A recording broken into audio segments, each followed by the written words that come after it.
السلام علیکم۔ صراط مستقیم چینل میں آپ سب کو میں خوش آمدید کہتا ہوں۔ سعودی عرب میں موجود وہ تمام غیر ملکی افراد جو کہ فیملیز کے ساتھ خاص طور پر رہتے ہیں، اور ایسے تمام افراد جو کہ فیملیز کو مزید بلانے کا ارادہ رکھتے ہیں، ان تمام افراد کے لیے ایک اہم ترین خبر سعودی وزیر خزانہ یعنی کہ فائنانس منسٹر نے ابھی جاری کی ہے، جس کی تفصیلات میں آپ سے شیئر کرتا ہوں۔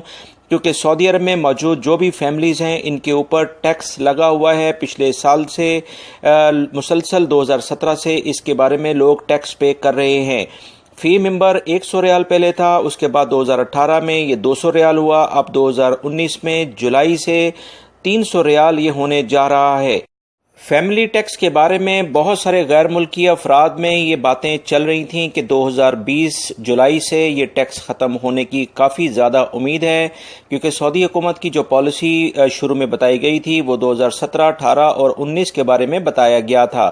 ابھی تازہ ترین جو خبر آئی ہے کہ سعودی وزیر خزانہ محمد الجعدان نے 2019 قومی بجٹ فورم میں شرکت کے دوران بجٹ کے بارے میں سرکاری پالیسی بتاتے ہوئے بتایا ہے کہ غیر ملکی فیملیز پر فیس میں تبدیلی نہیں لائی جا رہی ہے۔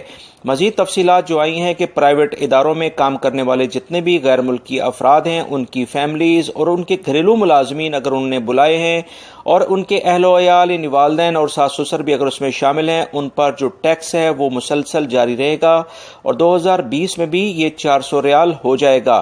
اس بارے میں دوستو مزید جیسے جیسے اطلاعات آئیں گی فوری طور پر آپ سے شیئر کرتا رہوں گا۔ میری اس ویڈیو کو لائک لازمی کریے گا۔